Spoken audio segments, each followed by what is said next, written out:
Were these two soldiers in this photograph enemies or friends?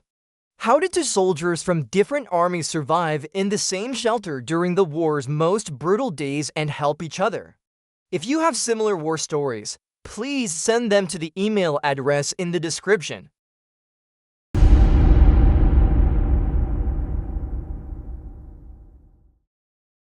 My name is Michael O'Connor. I am 23 years old and I come from Boston. I have to tell you this story because what I experienced that night changed my life forever. It was December 1944. And we were experiencing a harsh winter in the Ardennes Forest.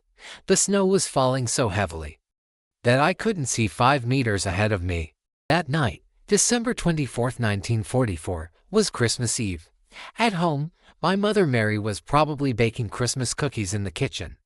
Every year she would use the same recipe, that old notebook inherited from my grandmother. The cinnamon-scented cookies would fill our house with a warm atmosphere. My little sister Sarah was also sitting by the fireplace, waiting for my return. She must have been thinking about the little gifts I brought her every Christmas. How much she had loved that little music box I bought her from Boston last year. My father William was probably sitting by the radio, listening to the war news. Every evening at 7 o'clock, he would listen to the news from CBS radio, trying to understand which front I was on. But I was hiding in the ruins of a bombed house and the freezing cold, just a few kilometers away from the enemy lines. This house had probably once been a warm home where a happy Belgian family lived, now only ruined. Walls and a collapsed roof remained. My hair was brown and my eyes were green. I was of medium height, and my body was strong thanks to constant training. But that night, despite wearing my thick winter uniform, I felt a cold that penetrated to my bones. I had taken off my gloves and was holding my M1 Garand rifle tightly with my trembling hands. The steam coming out of my mouth when I breathed was freezing in front of my eyes. This section of the Ardennes Forest had witnessed the war's most violent clashes. Around me stretched a desolate landscape of bombed house ruins, shattered trees, and craters. The place where I had taken shelter to spend the night was the half-destroyed basement of a house where a happy family had once lived.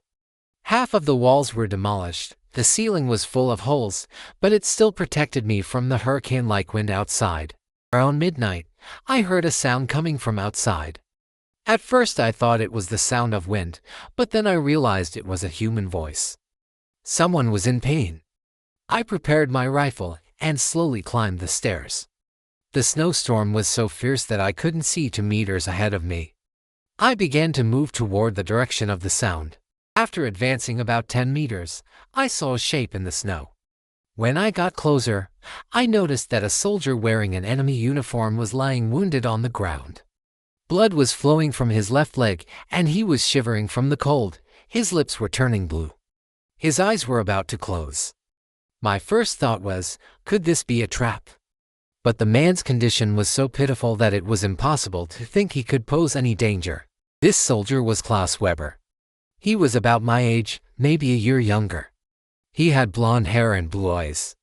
His face was very pale and his lips were turning blue from the freezing cold. There were blood stains on the chest part of his uniform and blood was constantly flowing from his left leg. He was holding a photograph in his hand. It was wet from the snow, but I could make out it was a picture of a woman and a small child. I couldn't leave him there to die. Even though he was an enemy, at that moment he was just a human being in need of help. I slung my rifle over my shoulder and began dragging him toward the basement where I had taken shelter, holding him under his arms. He was so heavy that I was out of breath with every step. The snowstorm was whipping my face, and I was struggling to keep my eyes open. My feet were slipping, and I was struggling not to fall. At one point, we both almost rolled to the ground. Klaus was semi-conscious. He would occasionally moan and murmur something in his own language. He was probably in pain, but at the same time he hadn't lost hope. Instead of seeing me as an enemy, he had accepted me as a human being helping him. This affected me deeply, perhaps in this war. We needed to strive to preserve our humanity. Finally, I brought him down to the basement. I immediately took out my first aid kit. I began cleaning the wound on his leg. He had lost a lot of blood. I bandaged the wound with sterile gauze and tied it as tightly as possible. The man's body temperature was very low. He was about to go into hypothermia. I took out my own blanket and covered him with it. When Klaus half opened his eyes, he saw me. At first he was scared. He tried to run away but couldn't move because he was wounded. I also raised my hands in the air, trying to show him that I wouldn't harm him. We couldn't speak because we spoke different languages, but we tried to communicate with gestures and facial expressions. I took out the hot soup from the thermos in my pocket. Actually, this was my dinner, but he needed it more. I slowly fed it to him with a spoon. With each sip, he became a little more alive. The fear in his eyes was slowly being replaced by gratitude. Hours passed. The snowstorm continued outside. We were sitting quietly in that small basement. From time to time, Klaus's painful moans could be heard. The wound on his leg was still throbbing. I was also trying to feed him pieces of dried beef from my own rations, softening them with water. Klaus showed me the photograph in his hand. It was a picture of a young and beautiful woman with a child about 4 years old. The woman had golden blonde hair, blue eyes, and a loving smile on her face. The child also resembled his father, the same blue eyes and blonde hair. He had written something on the back of the photograph. He tried to tell me that they were his wife and son. There was deep longing in his eyes. As he kissed the photograph, tears streamed from his eyes. This affected me deeply. Perhaps he too had built a life in his homeland, just like me. Perhaps he too told his son bedtime stories every evening. Perhaps his wife was also waiting for his return from the window, just like my mother was waiting for me. At that moment I understood that even though our uniforms were different, the emotions we carried in our hearts were the same. I also took out my own photograph from my pocket. It was a family photo with my mother, father, and little sister Sarah. It had been taken in front of our house in Boston last summer. My mother was holding a flower basket. My father was wearing his work clothes and holding a Boston Herald newspaper. Sarah was also hugging her favorite toy doll. The grass in front of the house was so green and lively that now, in this cold basement, I was longing for that warm summer day. Klaus looked at the photograph and smiled. He understood the universal language of family. He showed his own photograph, then showed mine. Then he put his hand on his chest and pointed to his heart. He was trying to say that family love was the same everywhere. At that moment, we both felt the same thing, longing for our homes. As the night progressed, Klaus's condition improved a little. The bleeding from his leg had stopped, and his body temperature was returning to normal. But he was still very weak. He would occasionally fall asleep, probably talking to his family in his dreams. He was murmuring in his own language in his sleep. From the tone of his voice, I could tell he was saying loving words. Perhaps he was telling his wife how much he missed her or telling his son how much he loved him. He tried to thank me. Even though we didn't know each other's language, I could read his gratitude in his eyes. He clasped his hands over his heart and leaned toward me. This was a universal expression of gratitude. Then he took out something small from the inner pocket of his jacket. It was a small piece of cloth that his wife had woven for him. A heart shape was embroidered on it with red thread, and small letters were embroidered in the corner.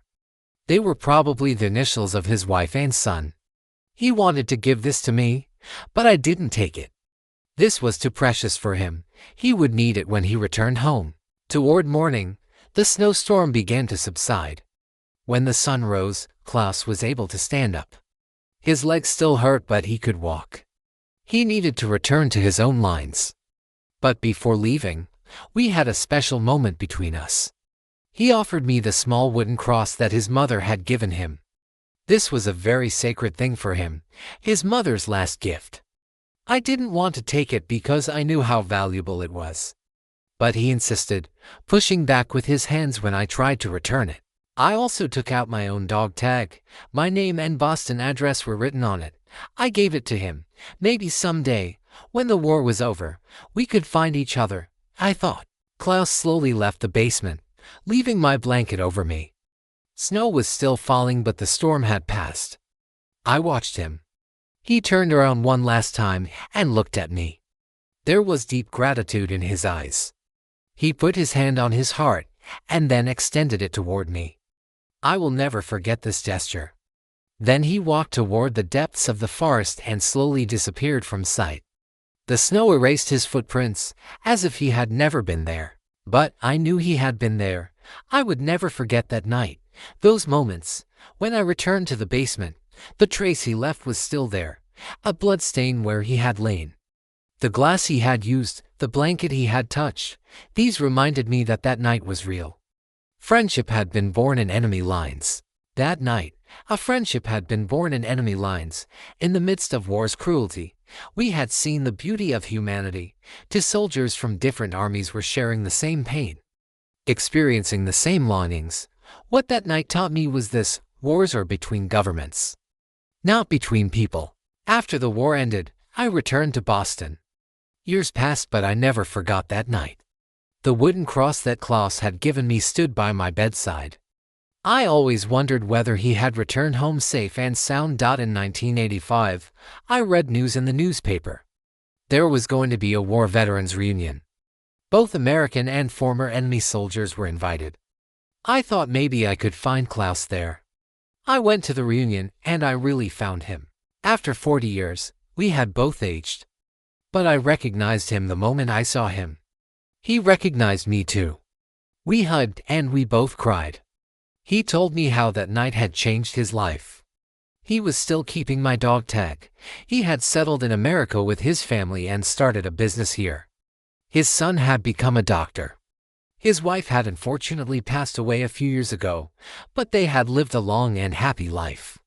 He told me that he had never forgotten the compassion I had shown him that night. So there you have it, friends. Sometimes, even in the darkest moments, the light of humanity continues to shine. That night, I hadn't just saved a life, I had found salvation myself. The greatest lesson we're taught us is that love is always stronger than hate. Showing mercy is always stronger than seeking revenge. Klaus is 78 years old today, and we still exchange letters. If you have similar stories, please share them in the comments.